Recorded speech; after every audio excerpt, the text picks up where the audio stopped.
Shalom y bendiciones, hermanos y hermanas. Bienvenidos a un nuevo podcast. Nos alegra que nos acompañen nuevamente. Esperamos que este video les bendiga. Y antes de iniciar, una cálida bienvenida para ti, Baruch. Qué bueno verte. Igualmente, Cristian, y gracias por el gran trabajo que haces preparando todo esto. Gracias, Baruch. Toda la gloria para Dios, quien es quien nos permite hacerlo. Una discusión muy importante hoy, Baruch. ¿Debemos utilizar la sangre de Jesús o de Yeshua como un arma? A manera de introducción, quisiera brindar un comentario sobre el porqué del tema. Aplicar la sangre de Jesús en oración es una enseñanza común en los círculos evangélicos pentecostales y carismáticos. Cuando la gente habla de aplicar la sangre de Jesús en oración, se refieren a la práctica de reclamar el poder de Cristo sobre ellos mismos y sobre cualquier problema, usando la frase «aplico la sangre de Jesús». Un ejemplo sería «aplico la sangre de Cristo sobre mi familia, mi trabajo, mis pensamientos o mi enfermedad». Muy importante. Y sé que este tema será controversial, pero aplicar la sangre de Cristo no tiene base clara en las Escrituras. No vemos a nadie en la Biblia aplicando la sangre de Cristo bajo ninguna circunstancia. Quisiera decirte esto, Baruch, antes de darte la palabra. No estamos negando el poder redentor de la cruz, ni del derramamiento de la preciosa sangre del Mesías. Eso es algo fundamental dentro de nuestra fe. Pero queremos orientar a la gente para que no basen sus oraciones en tradiciones generadas por ideas o inventos del hombre. Siempre debemos basar todo lo que hacemos en la Biblia. Te doy la palabra, Baruch, para tus comentarios iniciales. Estoy de acuerdo con lo que dices. En primer lugar, vemos que la sangre es importante, en cuanto a lo que acabas de mencionar, con el propósito de redimir. Lo vemos en la historia del Éxodo, y la historia del Éxodo también se relaciona con la cruz, porque Él fue crucificado en la Pascua. Vemos que el Mesías entregó su vida como un paralelismo al sacrificio del Cordero. Y volviendo a Egipto, Dios dijo, miraré la sangre. Y esa sangre, tal como el Mesías lo afirmó, su propia sangre, tiene que ver con ratificar el nuevo pacto.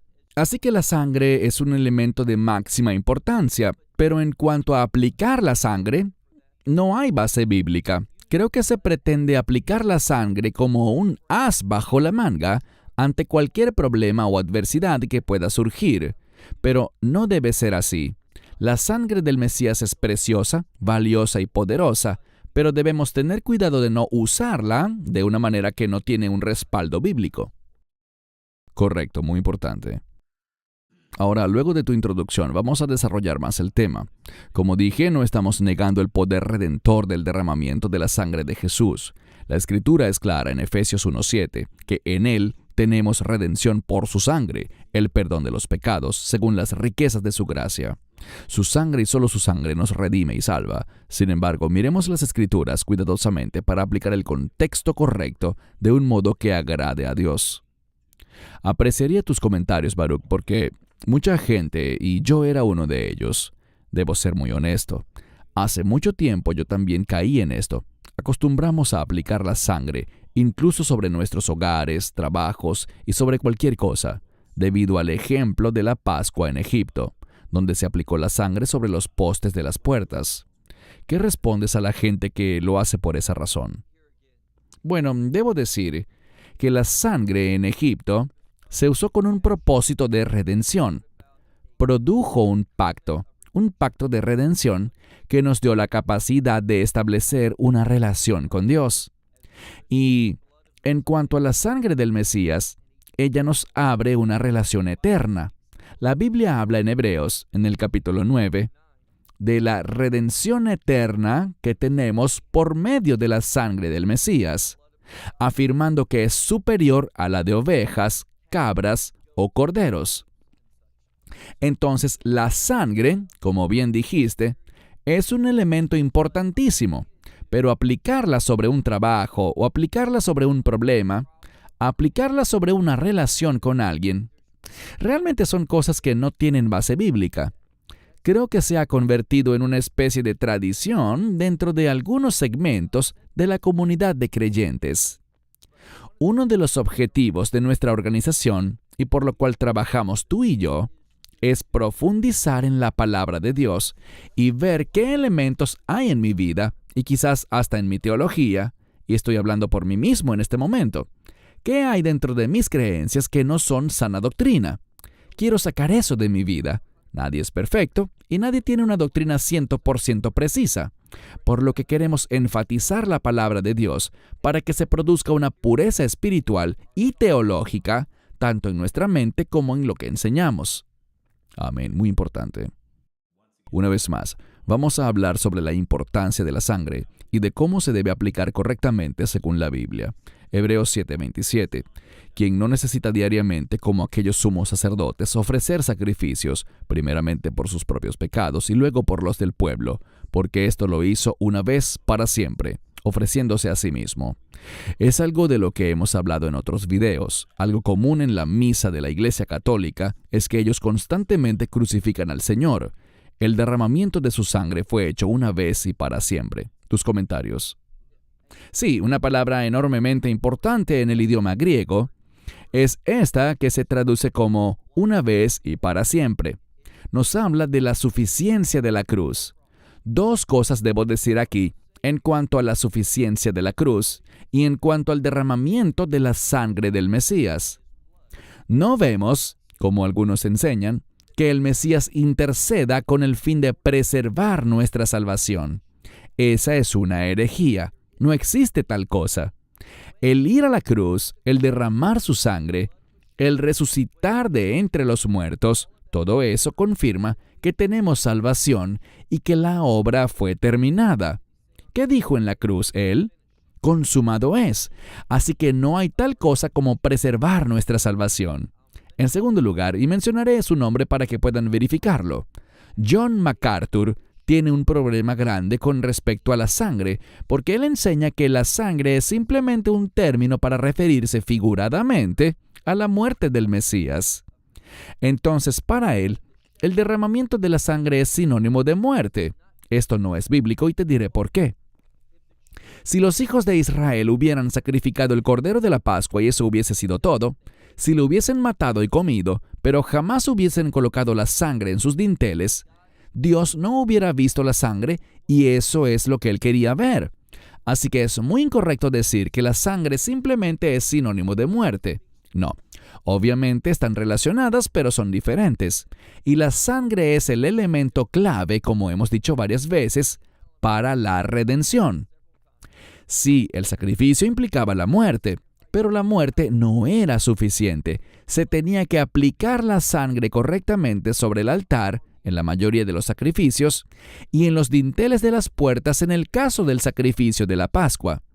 Entonces, apropiarnos de esa sangre para la redención es obligatorio, específicamente la sangre de Cristo. Amén, gracias.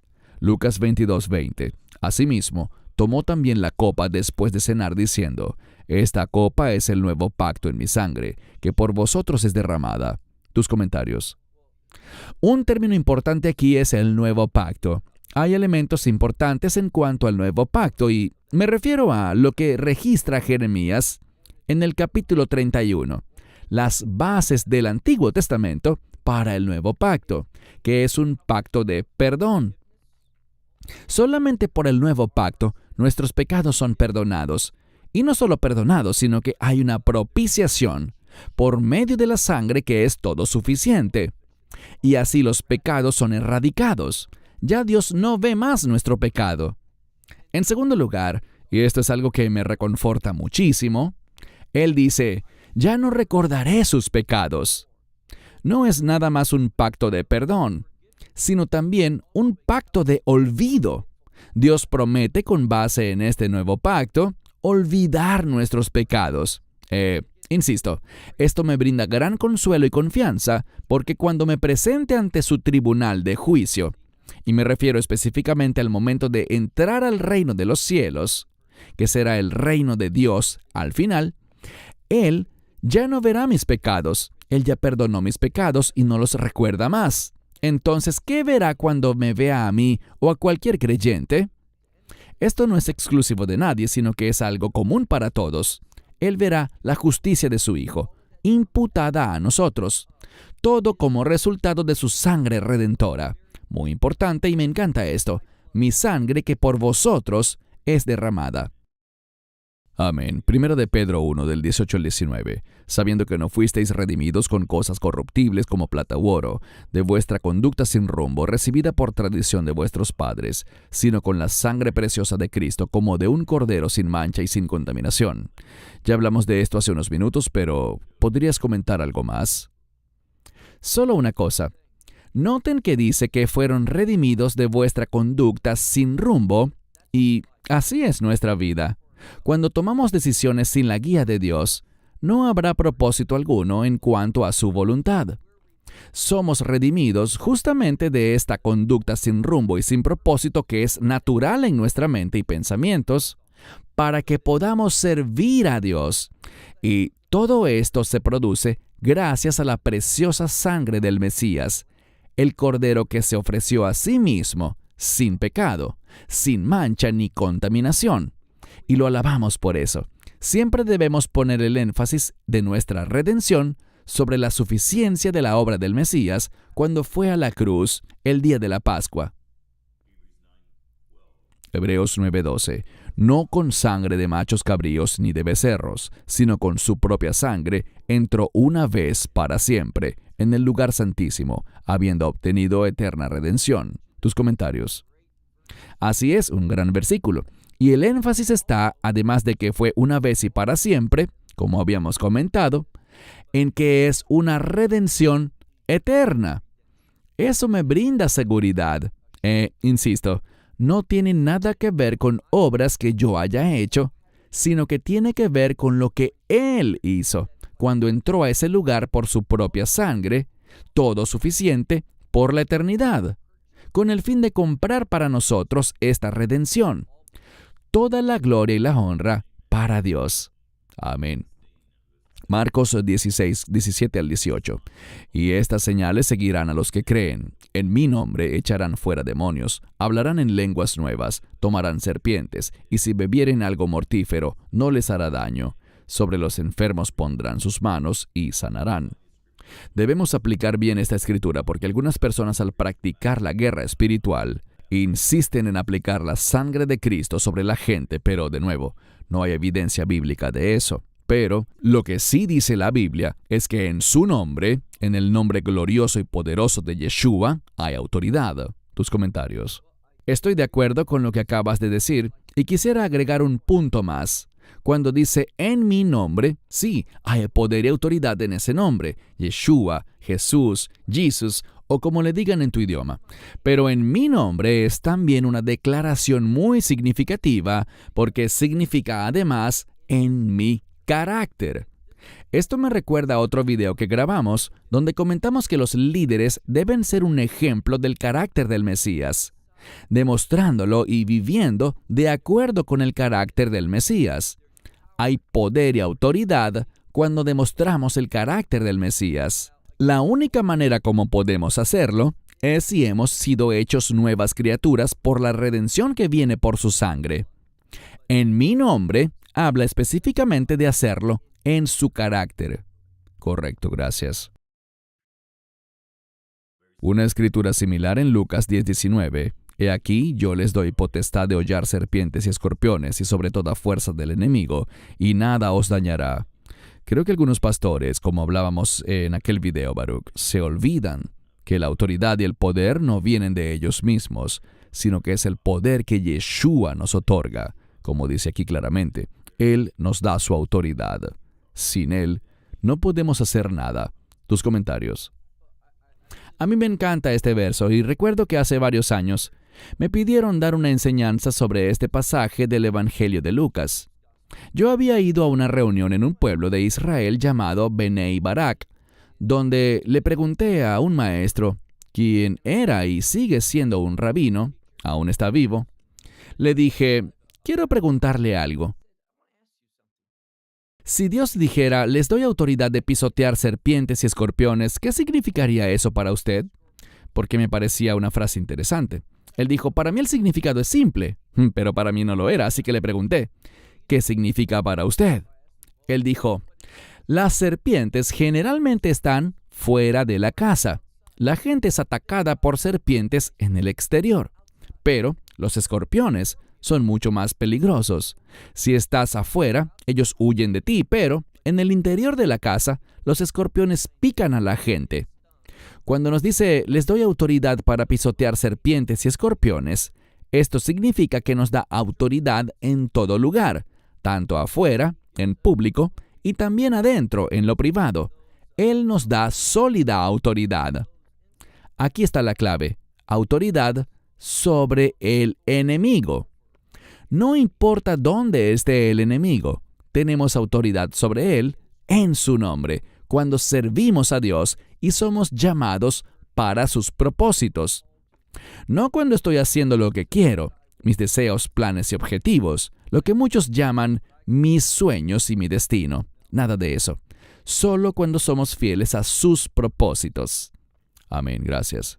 Santiago 4:7. Por tanto, sométanse a Dios, resistan al diablo y él huirá de ustedes. Muy importante. Muchos hacen énfasis en resistir al diablo, pero olvidan esta primera parte. Sométanse a Dios, que es tan importante. Tus comentarios, Baruch. Esta sumisión a Dios nos da el poder para hacer justo eso, huir. José huyó de la tentación. Cuando huimos de la tentación, sometiéndonos así a Dios, es cuando podemos experimentar esto de que el diablo huya de nosotros. Y recuerden que el diablo es un término griego del cual procede la palabra diabólico.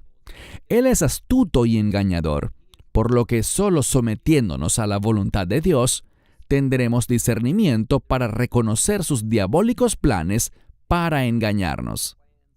Gracias. Ahora, para cerrar, ¿debería un cristiano ser consciente de todo lo que la sangre y la muerte de Cristo ha logrado por nosotros? Absolutamente. ¿Debería un creyente estar agradecido por la sangre y la muerte de Cristo? Por supuesto.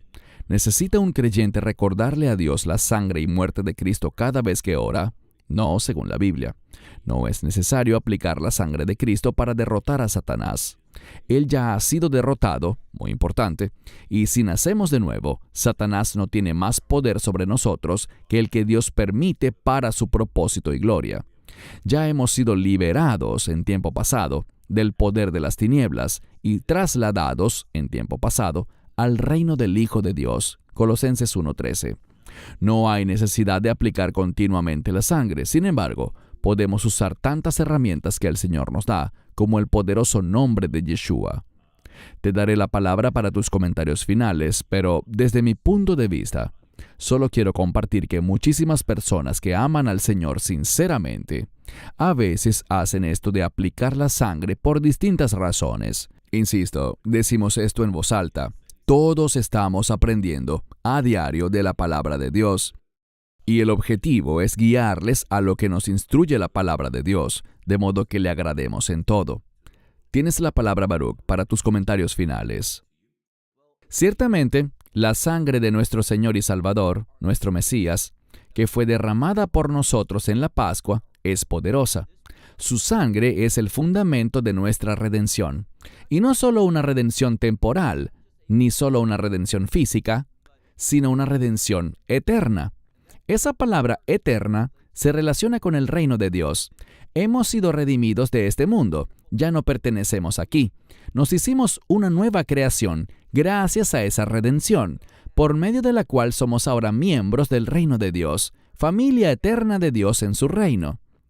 Son las mejores noticias, y todo se debe a la sangre del Mesías. Comprendamos lo que la sangre del Mesías produce, su objetivo, lo que ella logra en nosotros, y tengamos cuidado de no aplicar esa sangre en maneras que la Biblia no nos enseña a hacerlo. Queremos ser personas que reflejan verdaderamente la autoridad de la palabra de Dios, y no que la violan debido a alguna tradición humana, o porque es la manera como aprendimos de alguien más. Así no actúa un hijo de Dios. Estamos atados a conducirnos en obediencia a lo que nos ordena la Biblia hacer y a no hacer. Maravilloso, bien dicho, Baruch. Nuevamente, hermanos y hermanas, todo esto lo hemos compartido con amor. Oramos que esto les haya bendecido y que todos tengamos más hambre de la palabra de Dios, porque hay muchísimo que podemos aprender de ella cada día. Gracias por tu tiempo y por esta enseñanza tan importante, Baruch. Debemos aprender a hacerlo todo bíblicamente, como nos instruye la palabra, para bendición nuestra y para agradar a Dios. Gracias, hermanos y hermanas. Recuerden suscribirse al canal de Amarás a Israel para ayudarnos a difundir más y más las enseñanzas de Baruch alrededor del mundo. Baruch en Israel y un servidor aquí en Sydney, Australia. Gracias por acompañarnos. Shalom y que Dios les bendiga. Shalom and God bless you. Esperamos que te hayas edificado con el mensaje de hoy y lo compartas con otros. Te invitamos a seguir nuestros estudios cada semana por este canal y por el portal de YouTube de Amarás a Israel. También puedes descargar nuestra aplicación móvil gratuita, Mi Estudio Bíblico. Finalmente, para obtener más información sobre nosotros, visita nuestra web amarasaisrael.org, donde encontrarás otras conferencias de Baruch en audio, video y texto. Hasta el próximo programa. Que el Señor te bendiga en Yeshua HaMashiach, Jesús el Mesías, mientras caminas con Él. Shalom desde Israel.